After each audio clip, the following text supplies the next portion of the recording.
Welcome to Lost Without Japan, a travel podcast about the life-changing experiences of exploring Japan and those moments we would be lost without.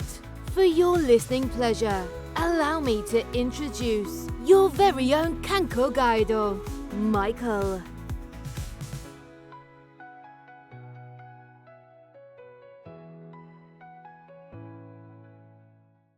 Here we are in the long overdue, definitive interview of our past winter trip.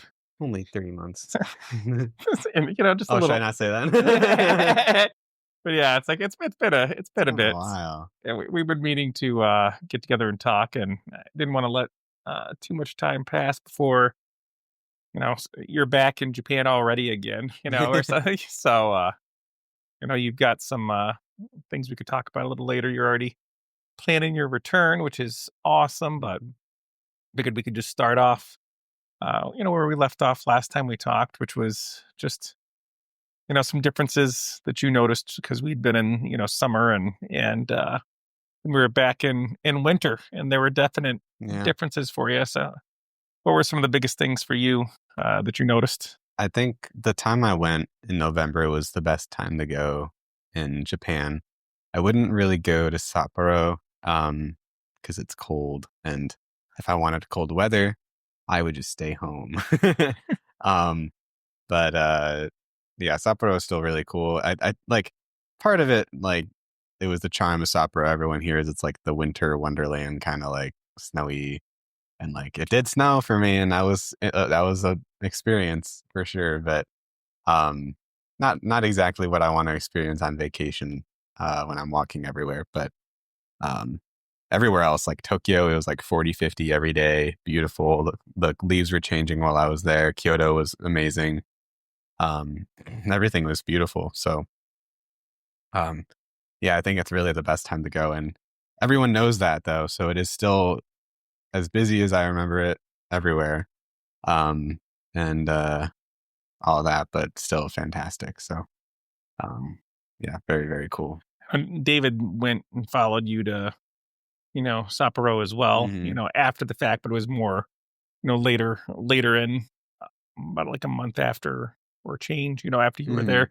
He did not find the underground McDonald's, but he did, find the path through the kind of like center of the town, and said that was nice, but he thought it may have been like a little more intensive, like more involved in what it was. But he said it did help, a bit while he was there. I know one of the things we were kind of teasing, we had during our trip, we met up, which was nice to be able to do Kyoto, which we had not really had the chance to be able to do. And one of the things I did enjoy the most was when we kind of just saw it was busy on the map. Yeah, like that's a travel hack right there, because you could use it on both ends. Like you can see on the map, hey, this area is really busy right now. Or if you're like looking for things to do, chances are the busiest places are the places where like you want to see. Also, you can see that and be like, nope, I'm going here instead. Yeah, because when we were, back at our place, you're trying to decide where to go. We literally just pulled up Google Maps, was kind of looking at things, and it just had a big kind of marker on there that said, hey, it's busy. And we went, and we ended up, cabbing our way out, Go Taxi, not sponsored by yet, but we Go Taxied our way out that direction, and then, kind of walked along the river in Kyoto, and there were some people performing, which was kind of neat. And we were walking along and seeing how far we could go until basically there was nothing, and it started to get really dark. And we're like, okay, nothing more this way. We'll flip back around. And then we ended up walking into like a area that had a bunch of bars, like little, one-off bars that you could go into. And we decided, hey, like why not? We'll just pop ourselves in. And I think we'd even said at the time, it's a lot easier to do that when you're, with somebody else and not just by yourself. And we popped in and ended up having some beverages. I had a craft beer that was from the area and things, and that was nice. Yeah. We had some French fries with Yeah. which were nice. Yeah, Japan has great craft beers everywhere you go. It's awesome. And we met like a nice couple that was Mm-hmm. on their like first visit to Japan, and they were in there. We just happened to strike up a conversation. Hard not to do in the small places, but it was definitely nice just to see from their eyes kind of what was going on Mhm. and what they did. And then I know we were there for a little bit, and then the following day we decided we're going to actually hit some sites. And you want to talk about that just a little bit? Oh yeah. Yeah, I think that was like easily one of my favorite experiences was both days really. The first day it started kind of weirdly because we had a whole debacle with our first place we stayed. Yeah. With I woke up with a horrible headache and I just felt sick. I was like, come on. Like by that point I had maybe like a week and a half left on my trip. I was like, come on, not now. And I finally like just forced myself to wake up, like go up and get out and go to Starbucks or something. I just felt so horrible. And I walked to the Starbucks, and on the way back, I grabbed my Lawsons, and once I got back to the hotel room, I looked into the air conditioner just on a whim, and it was just lined with black mold as like far as you could see into it, and I was like, "Oh, that would be why."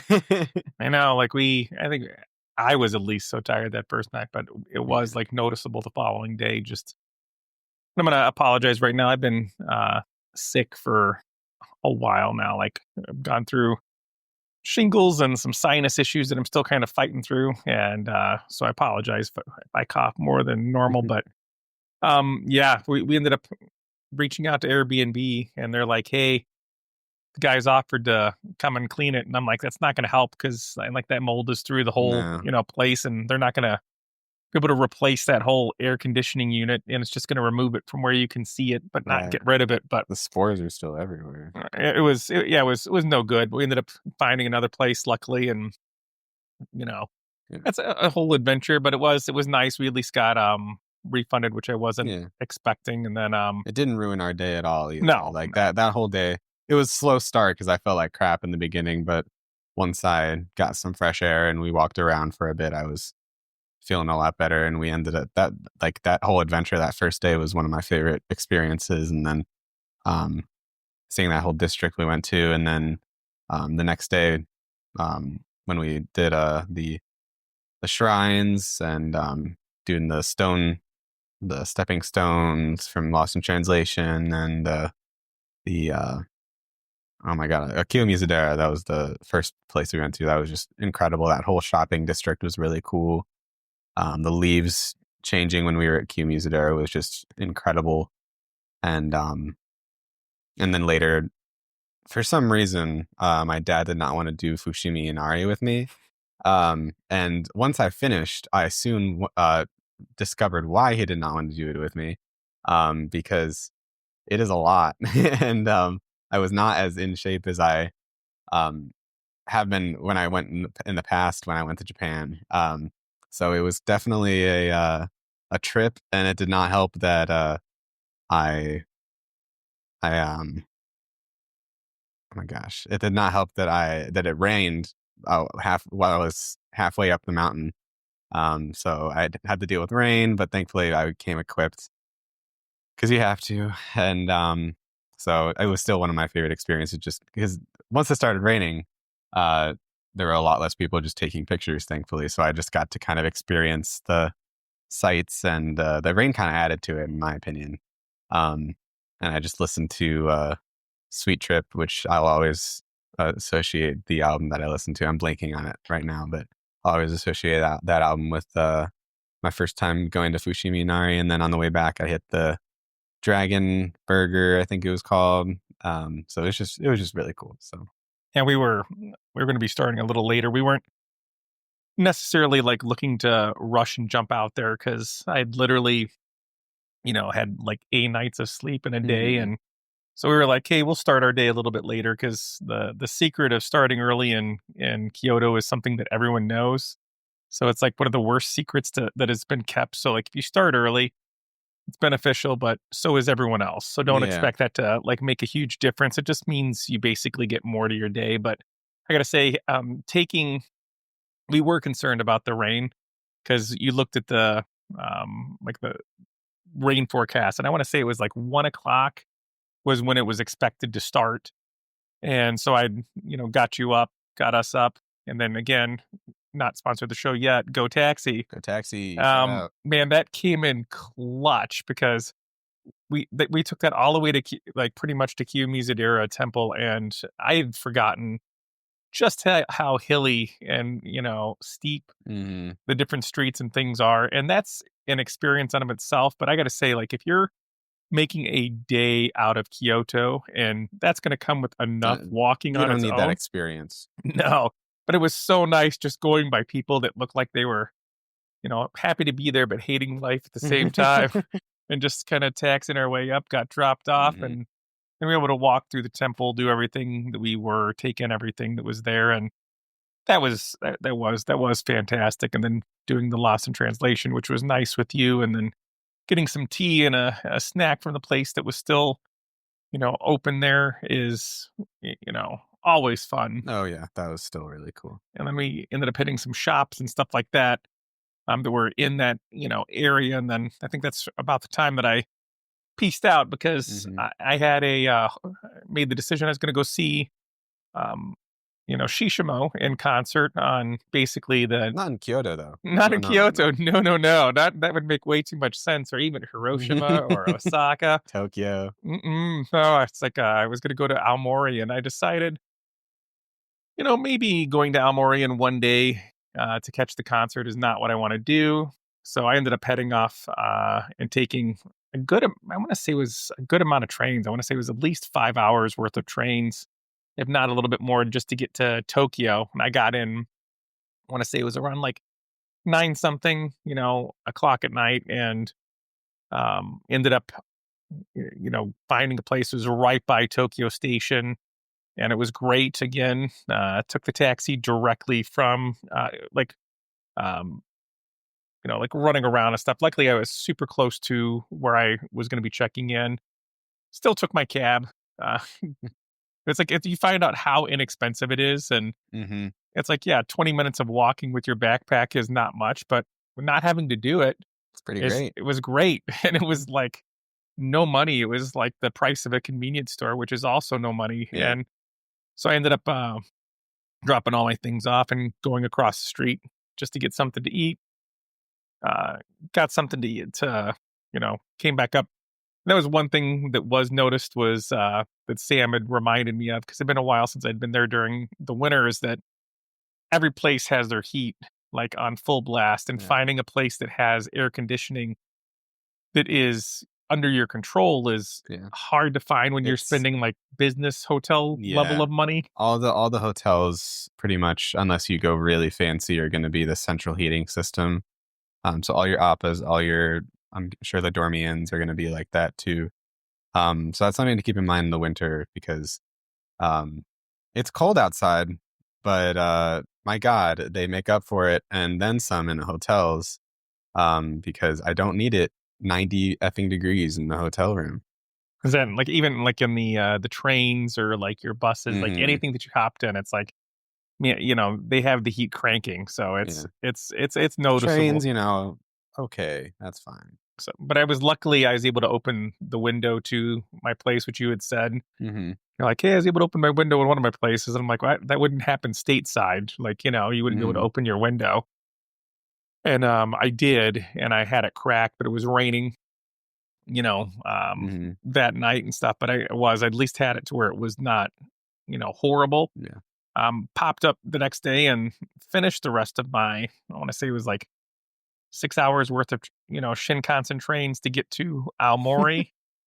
And got there at a decent time, was able to get into my hotel. It was an APA, and was my only APA hotel that I stayed at on the trip. But luckily, again, able to open my window. It was raining there as well, which was kind of a theme for parts of the trip, but it was never to the point of like being, a huge downpour. But I was able to check in. I went and kind of walked the town a little bit. There was really like in that area. Aomori has beautiful places to go do apple picking and, get out into the nature. But as You far need a as car. you need a car because that city has not much. Yeah, I really did like Aomori when I went before, because I had went a couple weeks before you did for your concert. But the night that I went, I was like, oh, this is really cute. I love how obsessed they are with Apple. It's kind of like has a really nice feeling to it. Everyone was super nice. I mean, that's really anywhere you go, but yeah, if you're in Aomori or really anywhere that isn't Tokyo, taxis or renting a car is pretty much a necessity in my opinion. Yeah. Osaka, not as much, but And I ended up catching the concert that night, and it was nice because it was my first concert that I've been to in Japan, which was like pretty cool for me. You'd done it, multiple times. It was first for me, and it was nice because I went and you'd kind of said some things. The place that I went to was 4 Quarter, and it's just a very small music venue. And like Shishimo, like normally, if you'd like to hear what they sound like, you can listen to the previous episode.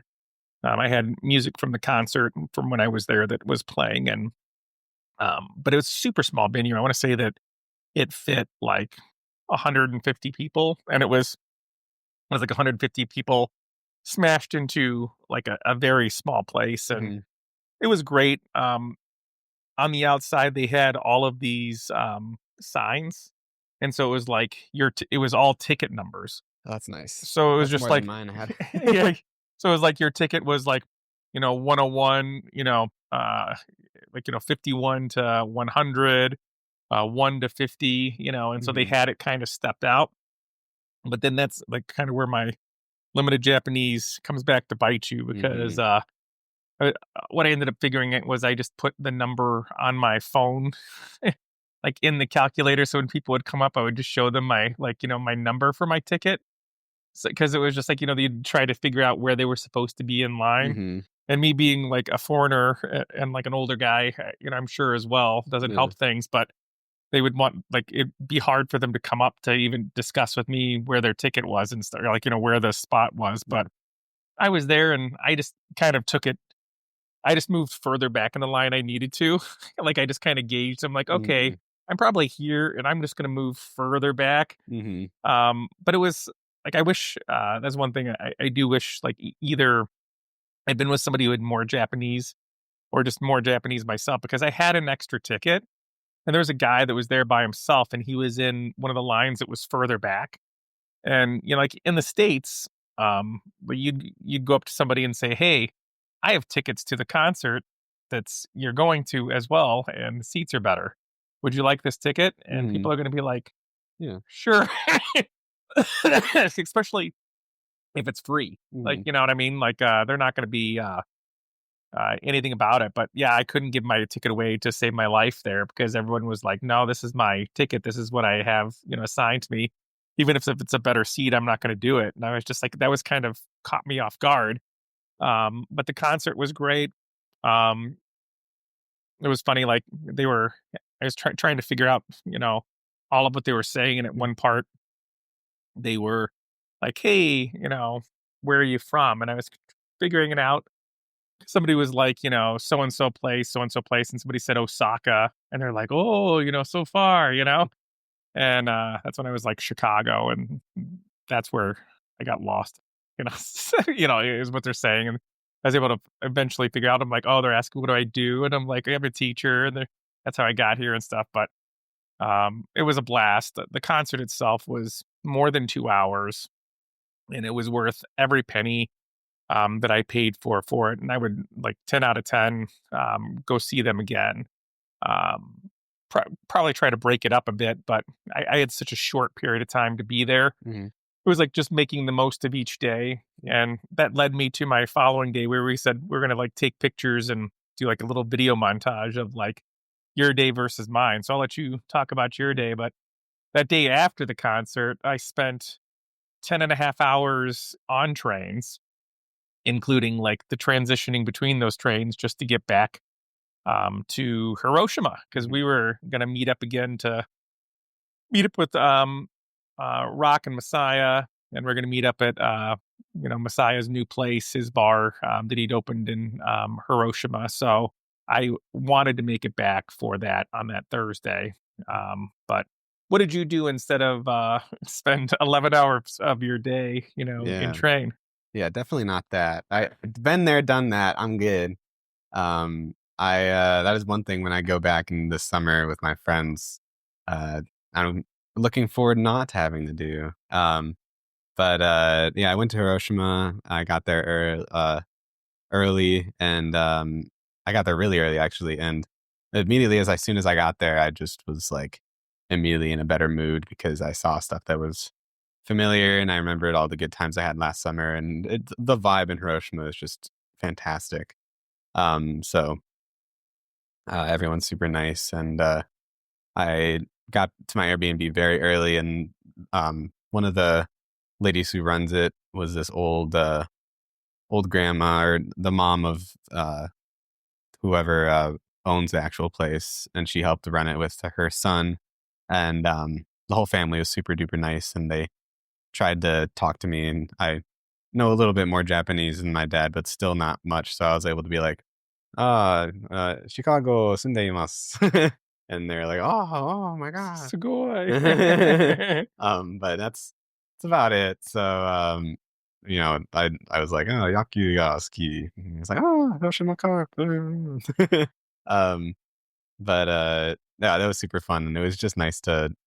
I almost felt like I was just living with a family for a week. But that's what I did while my dad was sailing the 7 Shinkansen seas. and it was funny. Like I had more bento chicken, fried chicken than I've had. Like I think at all my other previous trips, in this one trip, because it was just like I did get ice cream, which was cool. Like on the longer part, where like finding food on the Shinkansen's a lot harder. Yeah, for sure. So I was able to do that, but like every place I went to, I was just grabbing the fried chicken and made ourselves back, and it was nice being able to be with. We were able to meet Rock's girlfriend, and Messiah and Rock had been like so busy just between new jobs, and one of our friends, he's working for like more of a Japanese company now, so he's working Japanese company hours, which means he has like no life anymore. So us getting back was the excuse needed for them to be able to get together, and they were saying how it'd been a while since they'd seen each other like quite a bit. So they were both thankful for us even coming out, because that was like, hey, I've got to go.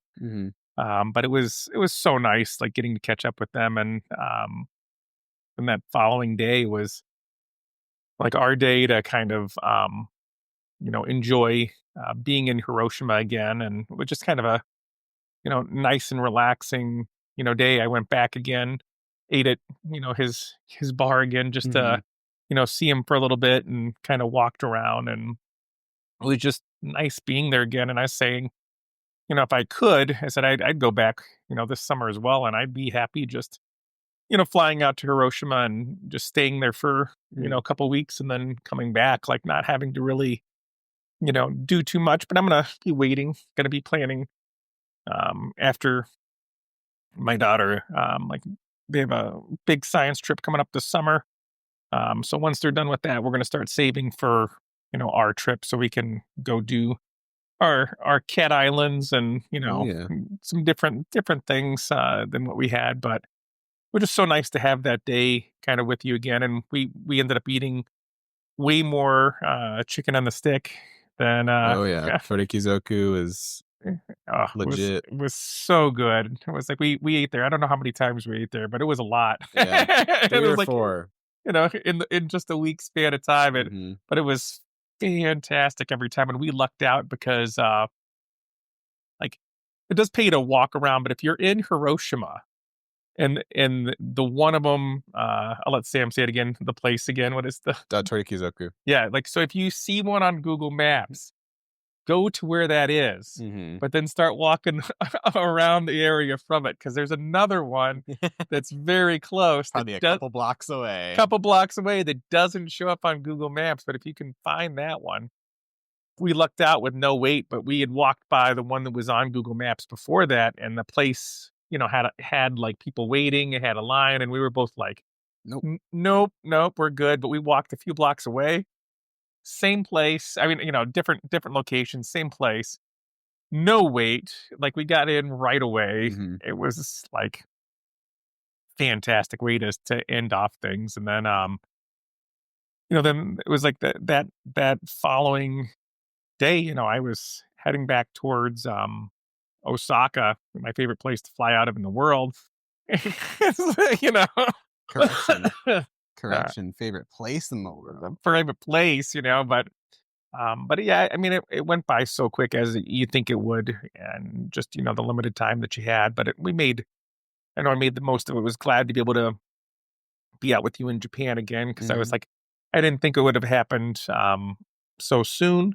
Yeah. And it was something I'll remember, for forever. So I was Yeah. just thankful for it. And then you getting, you being out there able to meet some friends, and then having some of your friends still be out there, Mhm. and then you talking, some friends that have not traveled internationally with you into making this trip with you next summer is like makes a huge difference, like in your attitude when that you've got a vacation, Mhm. kind of on the horizon. And Yeah. I know we'd kind of talk like both of us where it's like you get back from being there and you get back and it's just like you hit this like, kind of funk of being, back that can, Mhm. extend over time. So I'm just glad that you are going to get to do something with your friends again, Yeah. share an experience with somebody who's never been before. Right. And then, It's kind of like how we talked when we went last like 2 summers ago almost now. How it meant the world to you to be able to share it with me and then eventually Addison. Um, I think it's going to be incredible just to share it with my friends and be able to be there and kind of be a tour guide because I'm nowhere near a master, but I'd like to think I'm pretty experienced now after spending so much time going back a third time. I feel like I'm pretty knowledgeable about it, so I'm glad to be the